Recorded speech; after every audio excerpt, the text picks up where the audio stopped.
আসসালামু আলাইকুম। শুভ সন্ধ্যা প্রিয় বিনিয়োগকারী ভাই বোনেরা। আশা করি আপনারা সকলেই শারীরিকভাবে সুস্থ আছেন, ভালো আছেন। ইনডেক্স পর্যালোচনায় এবং আপনাদের জিজ্ঞাসা ১০ টি স্টক নিয়ে সংক্ষিপ্ত পরিসরের এই আলোচনায় আপনাদের প্রত্যেককে জানাই স্বাগতম।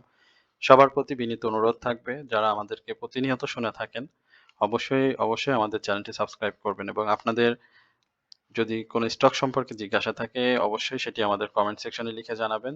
আমার এই চ্যানেলে মূলত আপনাদের কমেন্টস এর স্টক এবং আমাদের যে হোয়াটসঅ্যাপ গ্রুপ রয়েছে, আমাদের গ্রুপ মেম্বারদের অনুরোধের যে স্টকগুলো রয়েছে পোর্টফোলিওতে যেগুলো রয়েছে সেই স্টক নিয়ে আমরা মূলত আলোচনাটি সাজিয়ে থাকি।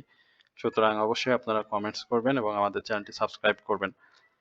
আজকে ইনডেক্সের যে ব্যাপারটি আমার কাছে সবথেকে ভালো লেগেছে সেখানে হচ্ছে আজকে মার্কেটের টার্নওভার সেটি কিন্তু যথেষ্ট ইনক্রিজ হয়েছে। প্রায় ১৪০ কোটি টাকার মতো আজকে কিন্তু টার্নওভার, তারও অধিক আজকে মার্কেটে টার্নওভার ইনক্রিজ হয়েছে। আপট্রেন্ড স্টকের সংখ্যা ছিল ২৯৩ টি, ডাউন ট্রেন্ড ছিল ৫৯ এবং আনচেঞ্জড অবস্থাতে ছিল ৪১ টি।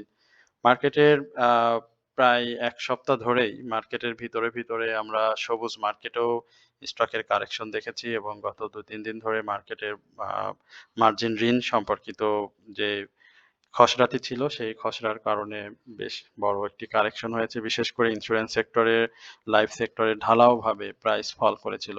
তো যার কারণে আমাদের সাধারণ বিনিয়োগকারীদের মনে অনেক আতঙ্ক ছিল এবং তারা অনেকেই এটা নিয়ে খুব দ্বিধাদ্বন্দ্বের মধ্যে ছিলেন। তো যাই হোক সেটি আসলে কিছুটা হলেও আ পরিমার্জিত করবেন। আ একটা আশ্বাস তো আমরা হয়েছি এবং খসড়ায় এই ধরনের অংশীজনদের যে মতামত সেটি নিয়েও গতকালকে আমরা দেখেছি যে আ আ কমিশন থেকে ইমেইল করার জন্য বিনিয়োগকারীদেরকে বলা হয়েছে। তো বিভিন্ন জায়গা থেকে এ ব্যাপারে ইমেইল করা হচ্ছে যেন ঋণ মার্জিনের যে ব্যাপারটি রয়েছে সেটি যেন আরো বেশি আ করে দেওয়া হয়। এতে করে সাধারণ বিনিয়োগকারীরা মার্কেটের প্রতি আরো বেশি আ আগ্রহী হয়ে উঠবে এবং তাদের মনে যে ভয়, সেই ভয়টি থাকবে না এবং শেয়ার মার্কেট যে বিনিয়োগ বান্ধব, সেটি করতে হলে এটার কোনো বিকল্প নেই। যাই হোক আমরা আজকে অনেকদিন পরে ফাইন্যান্স সেক্টরের একটা ভালো মুভমেন্ট দেখেছি। যাই হোক সেই মুভমেন্টটি আমরা আপনাদের সাথে পর্যায়ক্রমে শেয়ার করব। আমাদের যে সা প্রাথমিক যে আলোচনাটি রয়েছে সেটি আপনাদের সাথে একটু শেয়ার করছি। ন্যাশনাল পলিমার অনেকদিন পর উঠে এসেছে। বেশ বড় কারেকশন এ ছিল। এই যে দেখতে পাচ্ছেন আজকে হল্টেড হয়েছে। এর বাইরে আমরা টেক্সটাইল সেক্টর কুইন সাউথকে দেখতে পাচ্ছি আ ভালো করেছে এবং টপ লুজারটা যদি একটু দেখি সেখানে আমরা দেখতে পাচ্ছি এসিআই ফর্মুলা যে আপট্রেন্ডটি ছিল সেই আপট্রেন্ডের একটি কারেকশন এবং টেকনোড্রাগ সেটিও কারেকশন করেছে। ফার কেমিক্যাল কালকে প্রাইস অ্যাকশনে ছিল। স্বাভাবিক একটা কারেকশন প্রয়োজন ছিল। সেটি করেছে। মালিক স্পিনিং আ কারেকশন করেছে। এর বাইরে আমরা দেখেছি যে আমাদের নিয়মিত আলোচনার বেশ কিছু স্টক পারফর্ম করেছে। যদি বলি ১ম এই আ আমরা দেখেছি বিডি থাই ফুডকে প্রাইস অ্যাকশন করতে লেগেসি ফুটওয়্যার পারফর্ম করেছে। দেশ গার্মেন্টস আমরা দেখেছি আ মোটামুটি ভালো করেছে এবং ভালো অবস্থানে রয়েছে দেশ গার্মেন্টস। আপনাদের অনুরোধের একটি স্টক ছিল এমএল ডাইং। নিয়মিত আলোচনার স্টক ছিল না, বাট সেটিও অপ্রতিরোধ্যভাবে এগিয়ে চলছে। আমাদের সমতা লেদার নিয়মিত আলোচনার একটি অংশ আমরা দেখেছি ভালো করেছে। মোটামুটি আজকে অনেক কারেকশন ছিল স্টকগুলোর যার কারণে মার্কেট পজিটিভ হওয়ার সঙ্গে আজকে আমরা সেই জায়গাতে আ স্বাভাবিকভাবেই প্রাইস আপ ট্রেন্ড এ দেখব সেটিই হয়েছে। আমরা একটু সেক্টর বাই মুভমেন্ট দেখি গেনার কারা ছিল এবং তারপরে আমরা চার্ট নিয়ে কথা বলব। সেই জায়গায় ইন্স্যুরেন্স দেখতে পাচ্ছেন আপ ট্রেন্ড এ রয়েছে ৩৪ টি। গতকালকে ৪৩ টি স্টক ইন্স্যুরেন্সে ডাউন ট্রেন্ড এ ছিল। শারীরিক অসুস্থতার কারণে গতকালকে আমার একটু চোখের সমস্যা হচ্ছিল। যার কারণে আপনাদের সাথে এবং সঙ্গে জ্বর ছিল। আ ভিডিওটা দিতে পারিনি। অনেকদিন পরে প্রায় ২২ দিন পরে একদিন ভিডিও আমি মিস করলাম গতকালকে। বাট কিছু করার ছিল না যেহেতু শরীর ভালো ছিল না। টেক্সটাইল ভালো করেছে, মিউচুয়াল ফান্ড ভালো করেছে। আমরা ফাইন্যান্সিয়াল ইনস্টিটিউশন এর কথা বলছিলাম। একদম 100% দেখেন ২৩ টি ভালো করেছে। আ ব্যাংক চেষ্টা করেছে মোটামুটি ১৯ টি। আর ইন্স্যুরেন্সের যেটি আইটি সেক্টরের সেখানেও আমরা ১১ টি স্টক আপ ট্রেন্ড এ দেখেছি। ইঞ্জিনিয়ারিং সেক্টর যে সেক্টরটি নিয়ে আমরা সবসময় আপনাদেরকে বলি যে অবশ্যই নজরে রাখবেন সেটিও কিন্তু মুভ করছে। সুতরাং এই সেক্টর টেক্সটাইল সেক্টরে যে ছোট স্টক গুলো রয়েছে অবশ্যই আপনারা নজর রাখবেন। আমরা একটু চার্টটা দেখে আসি। চার্টের কি অবস্থা? অবশ্যই ভালো। বুলিশ ক্যান্ডেল হবে। আহ, এবং সেটি হয়েছে। RSI 70 তে অবস্থান করছে। হিস্টোগ্রামের বারে এখনো সেল সিগন্যাল রয়েছে। MACD তেও সেল সিগন্যাল রয়েছে। তো মুভিং এভারেজ এবং ইন্ডেক্সের ভ্যালুতে আমরা বাই সিগন্যাল শুধুমাত্র দেখতে পাচ্ছি। সুতরাং এই জায়গাতে অবশ্যই আমাদেরকে একেবারে আমাদের মোট বিনিয়োগটা যেন আমরা এই সময়টাতে না করি, আমরা ধাপে ধাপে করি। গতকালকেই যে ক্যান্ডেলটি ছিল সেই ক্যান্ডেলেই আজকে যে একটা ঊর্ধ্বমুখী প্রবণতা হবে সেটি নিশ্চিত ছিলাম এবং সেটি হয়েছে। আপনাদের সবার প্রতি অনুরোধ থাকবে অবশ্যই আপনারা আপনাদের যে স্টকগুলো রয়েছে সেই স্টকগুলো যেন লসে বা ভয় পেয়ে বা কারেকশনটা হচ্ছে বলে প্রাইস পড়ে যাবে এই দিকটা বিবেচনা করে আপনারা অবশ্যই স্টক বাই সেল করবেন না। আপনার মার্কেট পরিস্থিতি এবং স্বাভাবিক কারেকশন থাকবে। এই কারেকশনটাকে মাথায় নিয়েই আপনাকে মার্কেটে থাকতে হবে। সুতরাং ভয়, বিভিন্ন গুজব বা মানুষের বানানো সংবাদ এইগুলোতে আপনারা কান দিবেন না। আশা করি এইগুলো যদি আপনারা এড়িয়ে চলতে পারেন, বিভিন্ন সামাজিক যোগাযোগ মাধ্যমে একাধিক ব্যক্তি একাধিক আহ, জায়গা ফলো করেন, যার কারণে বিভিন্ন নেগেটিভিটি আপনাদের মাথায় কাজ করে। এটি অবশ্যই আপনারা একটু সতর্ক থাকবেন, তাহলে ভালো হবে। আমরা প্রিমিয়াম এটা দেখতে চাচ্ছিলাম, একটু প্রিমিয়াম সিমেন্টটা দেখি। কারেকশন করেছে প্রিমিয়াম সিমেন্টের এই জায়গাতে। আজকে আপট্রেন্ড ছিল 51 টাকা 30 পয়সা। সরি, ক্লোজ ছিল 51 টাকা 30 পয়সা, 52 টাকা হাই ছিল এবং সেই হাইটি আমরা দেখতে পাচ্ছি 70 পয়সা ডাউন এসে ক্লোজ করেছে। বাট এইখানে মোটামুটি সিগন্যাল সবই সেলের রয়েছে, বাট শুধুমাত্র আমরা প্রাইস অ্যাকশনে যেটি দেখতে পাচ্ছি সেই জায়গাতে বাই সিগন্যাল রয়েছে। এই জায়গাতে স্টকটির আজকে চমৎকার একটি কল অবশ্যই ক্লোজ হতে পারতো 51 টাকা 60 পয়সা, সেই জায়গাটা হয়নি। সেটা হলে আমরা এই স্টকটি আগামী নেক্সট মুভমেন্ট যেটি প্রফিট টেকিং এর জন্য সব থেকে বিবেচ্য হতো সেটা 56 টাকার আশেপাশে ধরতে পারতাম, বাট সেটা হয়নি। তবে এটি একটু সময় সাপেক্ষ বা সময় দিলে আশা করি প্রিমিয়ার সিমেন্ট এটি আরো ভালো করবে। স্টকটি যথেষ্ট ভালো এবং ন্যাব বলি, তার ইপিএস, তার কোম্পানি সম্পর্কিত যে ইতিহাসগুলো রয়েছে সেটি চমৎকার এবং এই স্টকটি অতীতে আমরা দেখেছি ভালো প্রফিট দিয়েছে বিনিয়োগকারীদের। সুতরাং এই স্টক সম্পর্কে যে জানতে চাচ্ছেন বা যিনি জানতে চাচ্ছেন, আমি বলবো যে আপনাকে একটু সময় দিতে হবে। আমি আপনাকে একটু এই স্টকটির লাইফ সার্কেলটা আপনাকে দেখাই। দেখতে পাচ্ছেন তার যে ডাউন ট্রেন্ড, সেই ডাউন ট্রেন্ড থেকে ব্যাক করার যে সক্ষমতা সেটি কিন্তু অসাধারণ। অর্থাৎ এটি সময় যত যাবে এবং আপনার পোর্টফোলিওতে আপনি যতদিন সময় দিয়ে রাখতে পারবেন এটি তত বেশি ভয়ঙ্করভাবে সামনের দিনগুলোতে প্রাইস অ্যাকশনে মেতে উঠবে। সুতরাং এই জায়গাটা অবশ্যই আপনাদের মাথায় রাখা উচিত। মাগুরা পিএলসি নিয়ে জানতে চাচ্ছেন। মাগুরা পিএলসি আজকে প্রাইস 1 টাকার মতো আপট্রেন্ডে ছিল আমরা দেখেছি এবং মাগুরা পিএলসির যে প্রাইস সেটা তো অনেক হাই ছিল অতীতে এবং অতীতের পরে 2025-এ আমরা দেখেছি যে মাগুরা পিএলসি তার যে ডাউন ট্রেন্ডটি হয়, এই ডাউন ট্রেন্ডের পরে কিন্তু সে সর্বোচ্চ হাই ছিল 121 টাকা সামথিং এবং পরবর্তীতে বেশ কারেকশন দিয়ে দিয়ে প্রাইস মুভমেন্ট করছে। এই জায়গাটাতে আগামী দিনে অবশ্যই এখানে সেল প্রেসারে পড়বে স্টকটি, কারণ যাদের একটু ডাউনে বাই রয়েছে তারা এখান থেকে বের হতে চাবেন। এখানে মাগুরা পিএলসির পাবলিক হোল্ডিং শেয়ার সংখ্যা খুবই কম, 1,43,00,000 শেয়ার, এটি আপনারা সকলেই জানেন এবং এই স্টকটির ইনস্টিটিউট হোল্ডিং রয়েছে মাত্র 17 লক্ষ এবং বর্তমানে যে স্টকগুলো রয়েছে সেগুলো ইনস্টিটিউট হোল্ডিং যেটি সেটি ইনক্রিজ হয়েছে। তো ডাউন ট্রেন্ডের পরে স্বাভাবিকভাবে একটি উত্থানে আমি বলতে চাই অবশ্যই আপনাদের এই স্টকটি থেকে 95 আ এই লেভেলে যদি ক্লোজ করতে পারে, তাহলে সেটি আবারও 97 বা 98 যে প্রাইসটি রয়েছে সেই জায়গাতে আপনারা দেখতে পাবেন। বাট যদি ক্লোজ করতে না পারে, তাহলে এটি কিন্তু আবারও ডাউন ট্রেন্ডে চলে আসবে। সুতরাং অবশ্যই প্রফিট থাকলে সেটা প্রফিট নিতে হবে এবং আ যদি বাই প্রাইস এ থাকে, আশেপাশে থাকে এবং আ পই 95 এর প্লাস যদি ক্লোজ করতে না পারে, তাহলে এখান থেকে আ সেল করে একটু সাইডে গিয়ে আবারও মুভমেন্ট এ বাই করলে সেটি ভালো হবে আশা করি। এরপরে আ সালভো কেমিক্যাল এই স্টকটি নিয়ে আপনারা জানতে চাচ্ছেন। আমরা একটু সালভোর কি অবস্থা সেটা দেখে আসি। সালভো।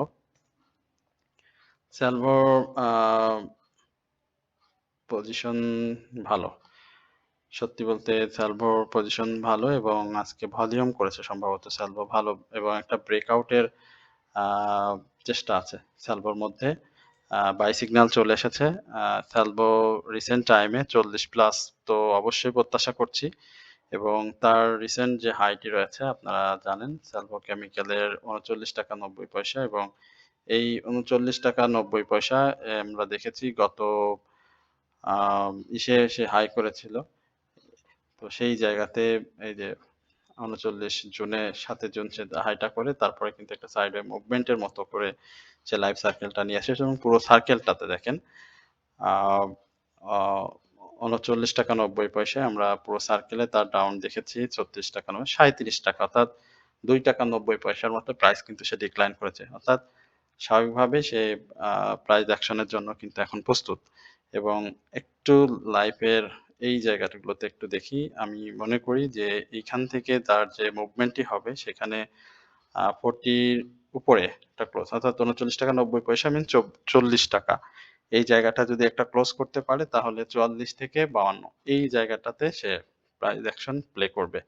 সুতরাং স্যালভোটা নজরে রাখতে পারেন। আমি অবশ্যই বলব। RSI টা আপ ট্রেন্ড এ রয়েছে, বাই সিগন্যাল ইন করেছে। আশা করি সামনের দিনগুলোতে অবশ্যই এই আমাদের স্যালভো যাদের রয়েছে তাদের একটা ভালো প্রফিটের সুযোগ থাকবে এবং স্যালভো সময়ের সাথে, সাথে ভালো করবে। প্রিয় বিনিয়োগকারী ভাই-বোনেরা আপনারা সকলেই জানেন যে আমাদের আ একটি বিনিয়োগ শিক্ষা কার্যক্রমের অংশ হিসেবে আমাদের একটি WhatsApp গ্রুপ রয়েছে। সেই গ্রুপে আমরা portfolio management, buy sell, stop loss, adjustment, profit taking সহ মার্কেটের বিভিন্ন গুরুত্বপূর্ণ সংবাদ আপনাদের সাথে শেয়ার করি আমাদের WhatsApp গ্রুপের মাধ্যমে এবং ওয়ান টু ওয়ান আপনাদের স্টক এনালাইসিস এবং আপনারা যে স্টকগুলো বাই সেল করতে চান সেই স্টকগুলো সম্পর্কে আপনাদেরকে মতামত জানানো হয় এবং মার্কেট চলাকালীন সময়ে আপনাদেরকে ওয়াচ লিস্ট দেওয়া হয়।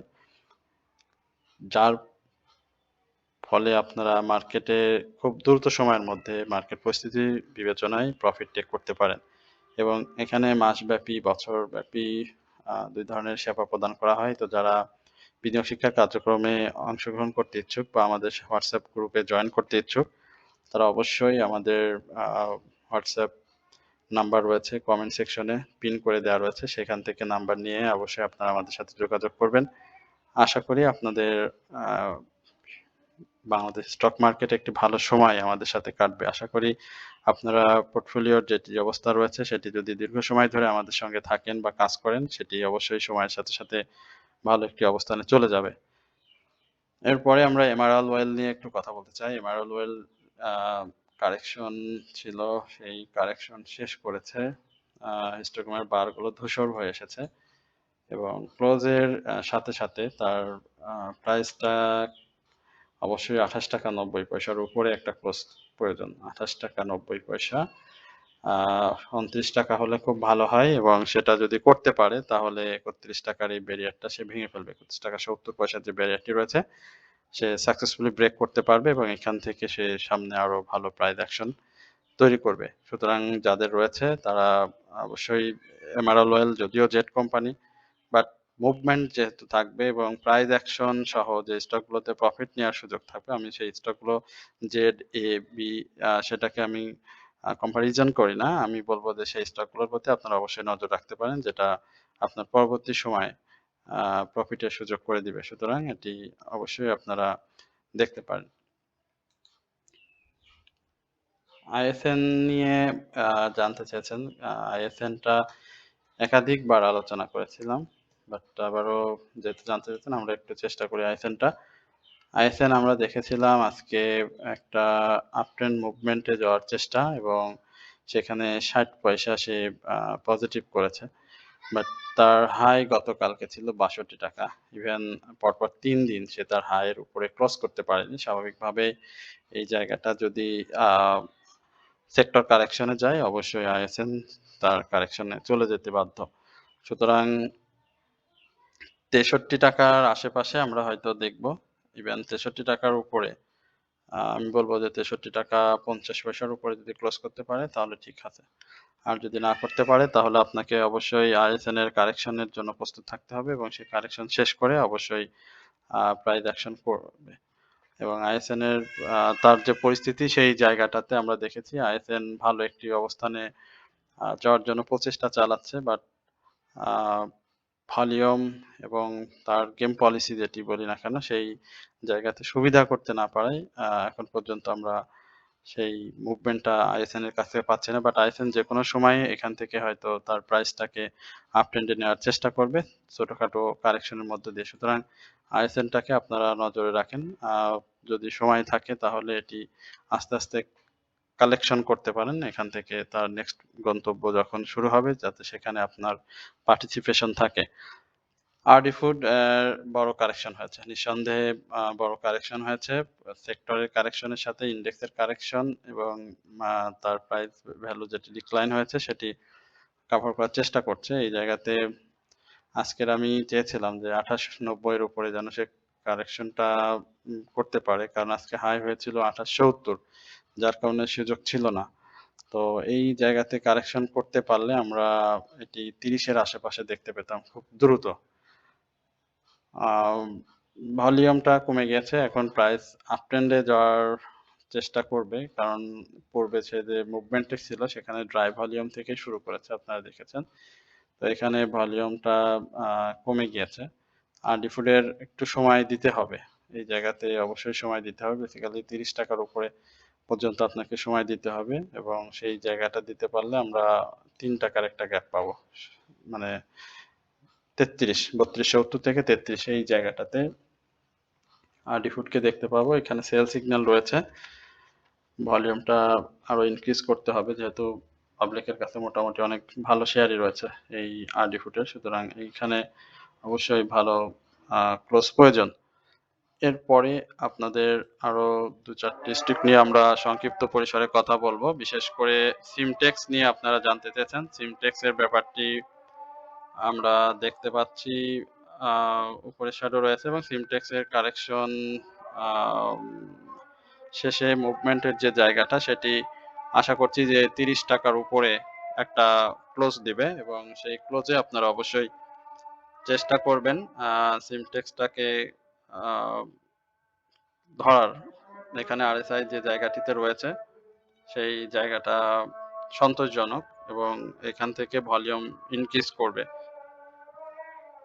এবং তার রিসেন্ট যে হাইটি রয়েছে ৳২৯.৯০ সেই হাইটিও সে ব্রেক করবে এবং সেই হাই ব্রেক করে সে নতুন করে আবারও 32 এই জায়গাতে আ যাওয়ার চেষ্টা করবে। সুতরাং অবশ্যই আপনারা এই জায়গাটা ধরে রাখতে পারেন প্রাইস প্রফিট টেকিং এর জন্য এবং নতুন করে সিমটেক্স বাই চিন্তা করতে পারেন। আমরা ডিএসএসএল নিয়ে একটু কথা বলবো। ডিএসএসএল নিয়ে জানতে চাচ্ছেন। ডিএসএসএল আমার খুব পছন্দের একটি স্টক। আজকে দেখেন এই জায়গাতে আম ক্লোজটা ভালো আমি বলতে পারতেছি না। কারণ আ আপনার ৳৯ থেকে অ্যা অ্যা ৳৬ থেকে যখন ৳১৩ য় গিয়েছিল হ্যাঁ, এই জায়গাতে আমি ডিএসএল এ তখন ছিলাম। এই জার্নিতে ডিএসএল এর সঙ্গে ছিলাম। তারপরে ডিএসএল কারেকশন দিয়ে অনেক কারেকশন দিয়ে কিন্তু প্রাইস অ্যাকশন করেছে। বাট ডিএসএল এর যদি পূর্বের জার্নি গুলো দেখেন সেগুলো জার্নি কিন্তু খুব ভালো ছিল। এবং ডিএসএল প্রাইস অ্যাকশন করার মতো একটি স্টক। ছোট মুভ করে সে সর্বোচ্চ প্রাইস অ্যাকশন এ যখন যায় সেটা করার চেষ্টা করে। সুতরাং এখন যাদের ডিএসএসএল আছে অবশ্যই আপনারা এই জায়গাটাতে আ হোল্ড করতে পারেন। কারেকশন স্বাভাবিক কারেকশনে আ যে সেখানে 13 থেকে ৳13.40 এই জায়গাটা থাকবে। দেন মুভ করলে আবারও ৳14.40 হাই ব্রেক করে আবার নতুন প্রাইস মুভমেন্ট এ যাবে। সুতরাং সেই জায়গাতে অবশ্যই আমি DSSL কে বাই সাজেস্ট করতে পারবো। বাট আমি চাই আপনারা আপনাদের ভালো লাগা থেকে বাই করবেন। আমাদের আলোচনা শুনে বাই না করতে। তো সকলেই ভালো থাকবেন, সুস্থ থাকবেন এই প্রত্যাশায় আজকের আলোচনা এখানেই শেষ করছি। এবং আপনাদের কাছে বিনীতভাবে অনুরোধ করব অবশ্যই আমাদের চ্যানেলটি সাবস্ক্রাইব করবেন, কমেন্টস করবেন। আসসালামু আলাইকুম ওয়া রাহমাতুল্লাহি ওয়া বারাকাতুহু।